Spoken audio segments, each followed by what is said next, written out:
আলাইকুম। Virtual ট্রেনিসের modern web application কোর্সে আপনাকে স্বাগতম। এই কোর্সের প্রথম থেকে শেষ পর্যন্ত আমি ফয়জুল করিম বা ফয়সাল নামেও ডাকতে পারেন আমাকে, আপনাদের সাথে থাকব। আসুন শুরু করা যাক আমাদের প্রথম পর্ব। এই পর্বের নাম আমি রাখছি productivity tips and database connectivity. কী নিয়ে আলোচনা করব আজকে আমরা? একজন সফল প্রোডাক্টিভ এবং এফিসিয়েন্ট লোকের জন্য আসলে আমাদের কিছু টিপস দরকার, সেগুলো আমরা প্রোডাক্টিভিটি টিপসের মধ্যে কথা বলবো। এরপর আমরা আমাদের এই সমগ্র কোর্সে যে সমস্ত টুলস নিয়ে মেইনলি কাজ করব সেগুলো নিয়ে কিছুক্ষণ কথা বলবো। এরপর আমরা ডাটাবেস কি সেটা নিয়ে কিছুক্ষণ কথা বলবো। এরপর কি ইনস্টলেশন আসলে আপনাদেরকে চেক করতে হবে ঠিকমতো কাজ করার জন্য, সেগুলো নিয়ে আমি আপনাদেরকে কিছুক্ষণ কথা বলবো। এবং সবশেষে এই ডাটাবেসের সাথে কিভাবে আমরা কানেক্ট করব সেগুলো নিয়ে কথা বলবো। আসুন শুরু করা যাক। সো প্রোডাক্টিভ হওয়ার জন্য আসলে আপনার যেগুলো দরকার তার মধ্যে প্রথম এবং প্রধান যেটা শর্ত সেটা হচ্ছে ফাস্ট এবং লাইট ওয়েট কম্পিউটার। যদি আপনার কম্পিউটার আপনার ক্লিকের সাথে সাথে বা আপনার কি স্ট্রোকের সাথে সাথে পারফর্ম করতে না পারে, ডেফিনেটলি আপনার কম্পিউটারের কারণে আপনার কাজের স্পিড স্লো হচ্ছে। So for example, if you can work something like X amount, এই স্লো কম্পিউটারের জন্য আপনি ডেফিনেটলি এক্সের কম পরিমাণ কাজ করতেছেন পার ডে, এবং এটা আপনার প্রোডাক্টিভিটি নষ্ট করতেছে। এরপর আসলে লাগবে আপনার ভালো একটা টাইপিং স্পিড, কারণ আপনি যখন একটা ক্রিটিক্যাল প্রবলেম নিয়ে চিন্তা করতে করতে টাইপ করবেন তখন আপনার ব্রেইনের একটা মেজর অ্যামাউন্ট যদি কিবোর্ডের কোথায় কোন কি আছে সেটা খুঁজতে যদি বের হয়, তাহলে কিন্তু আপনার ডেফিনেটলি ব্রেন সম্পূর্ণরূপে প্রবলেমটা সলভ করার জন্য ইউজ করা যাচ্ছে না। আমার পার্সোনাল অপিনিয়ন হচ্ছে যে 40 ওয়ার্ড পার মিনিট অ্যাটলিস্ট একজন ভালো ডেভেলপারের থাকা উচিত। এছাড়াও আপনার প্রচুর পরিমাণে কোড যেন করতে না হয় সেই জন্য বর্তমানে প্রচুর কোড জেনারেটর আছে এবং অনেক রকমের রিফ্যাক্টরিং টুলস আছে। আমাদেরকে বা আমাদের সবাইকে ভালো প্রোডাক্টিভ হওয়ার জন্য সেই সমস্ত প্লাগইনগুলা ইউজ করা শিখতে হবে, কেননা এই সমস্ত প্লাগইন আমাদের র কোডিং, দ্যাট মিনস কামলা কাজগুলা আসলে কমায় দেয়। ইনস্টেড আমরা আমাদের বিজনেস প্রবলেমটা কত স্মার্টলি সলভ করতে পারি সেদিকে ফোকাস করতে পারি এই প্লাগইনগুলো ইউজ করলে। এছাড়াও সবচেয়ে ইম্পর্টেন্ট যেটা সেটা হচ্ছে ইউটিলাইজিং এক্সিস্টিং লাইব্রেরিজ। ধরেন আপনার জানেনই না ডটনেটের এমন সব ফিচার আছে, কিন্তু না জানার ফলে আপনি কি করতেছেন, নিজের থেকে স্ক্র্যাচ থেকে র কোডিং করতেছেন। ফলে সমস্যা যেটা, দুটো সমস্যা, একটা হচ্ছে আপনার কোডের প্রচুর পরিমাণে বাগ তৈরি হচ্ছে, এবং নাম্বার 2 আপনি আসলে একটা চাক্কা আবার চিন্তা করে করে ডেভেলপ করার চেষ্টা করতেছেন। জাস্ট থিঙ্ক যে আমার আপনার চাইতে কয়েকশো বা কয়েক হাজার গুণে ভালো ভালো মাইক্রোসফট বা গুগলের ডেভেলপাররা যে সমস্ত কোড করে রাখছে, যেখানে এরকম ভালো ভালো টেস্টার এবং আলাদা ইন্টিগ্রেশন ওয়েতে টেস্টেড হয়ে আমাদের কাছে লাইব্রেরিগুলো আসছে, আমরা সেই লাইব্রেরিগুলো ইউজ না করে নিজেরা কোডিং করা শুরু করতেছি। Isn't it A West of time and money and our brain?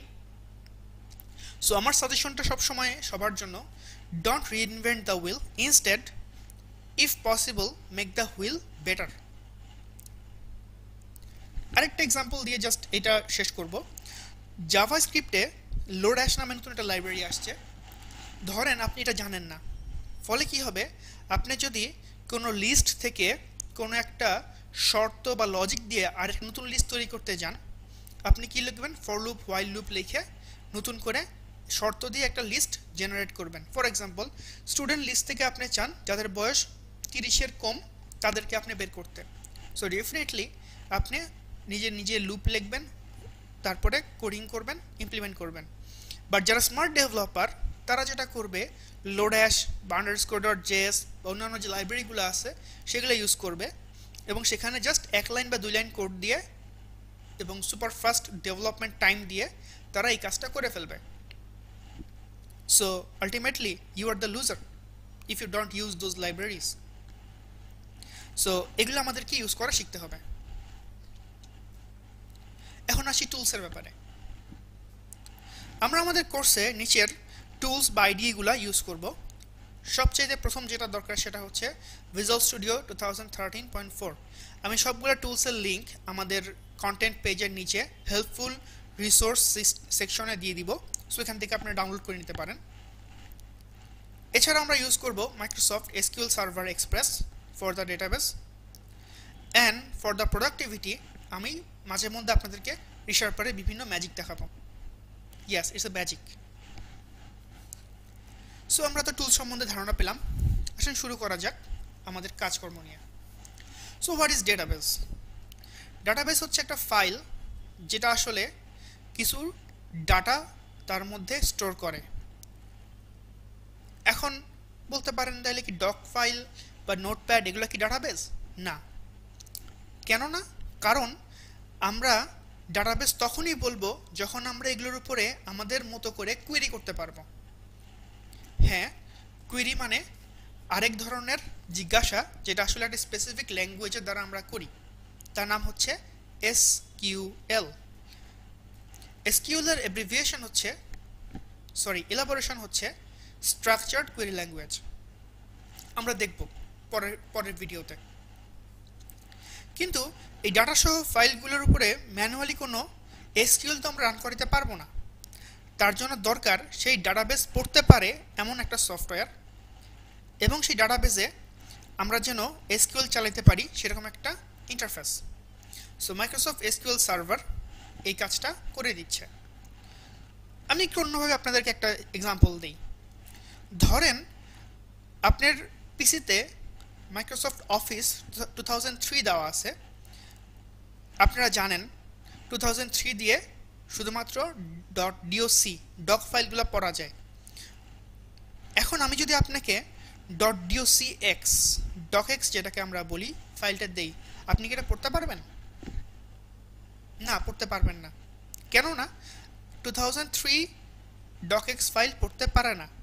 So .docx file পড়ার জন্য আপনার পিসিতে 2007 মাইক্রোসফট 2007 অফিস ইনস্টল থাকতে হবে।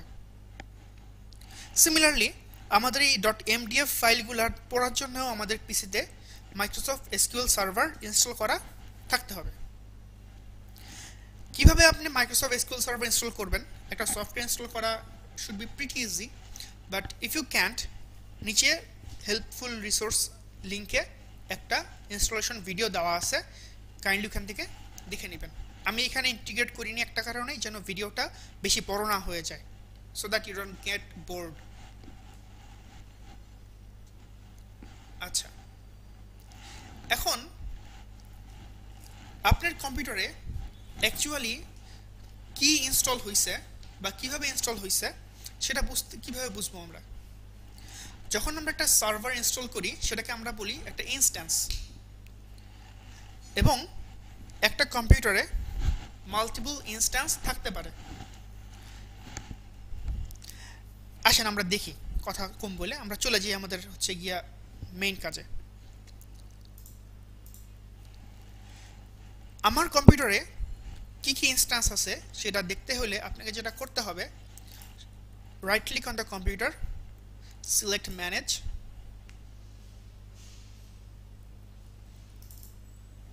Go to the services. দেখেন সার্ভিস অপশন আছে একটা। আমি এটা একটু বড় করলাম আপনাদের বোঝার সুবিধার জন্য। আমি কিবোর্ড দিয়ে জাস্ট কুইকলি এসকিউ লিখলাম, ফলে এই দেখেন লিস্ট চলে আসছে আমার সামনে। ইউ ক্যান সি এখানে আমি দেখতে পাচ্ছি 3টা আলাদা SQL server is running inside of my computer.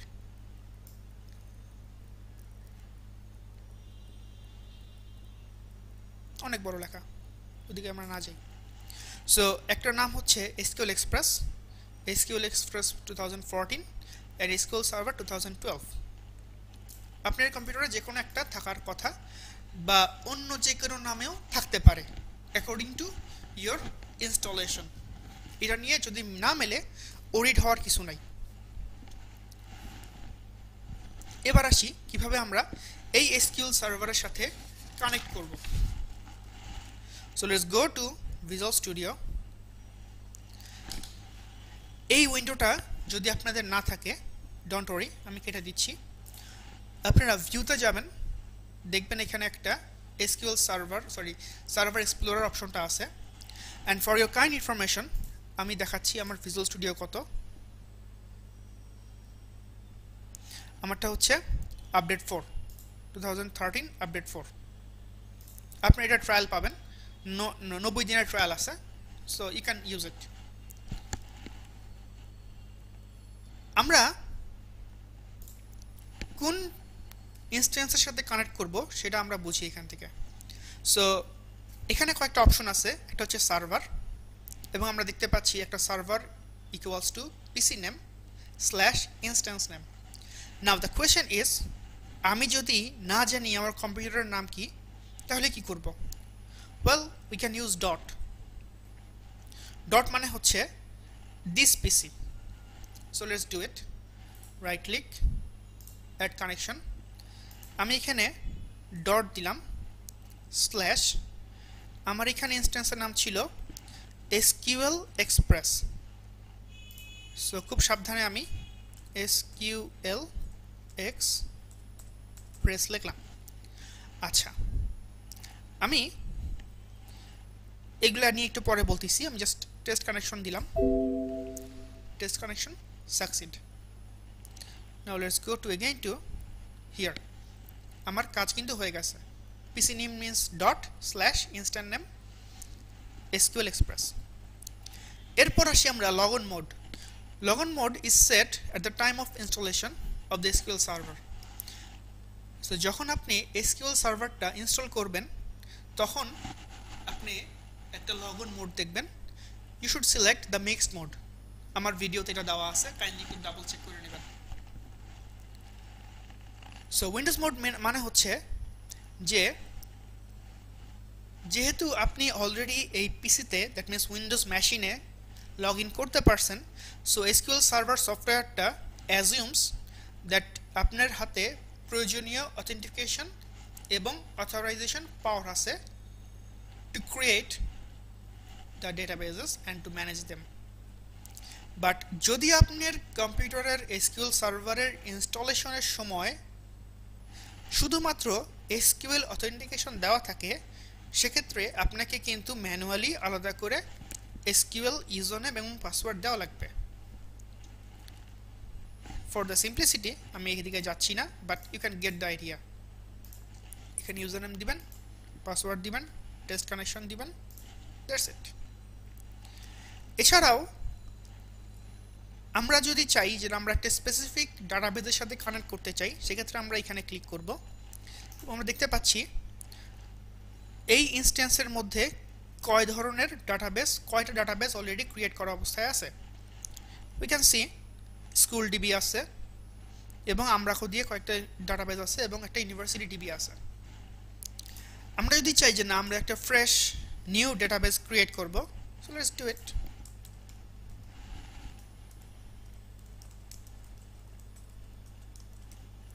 Suppose we name it as virtual trainees DB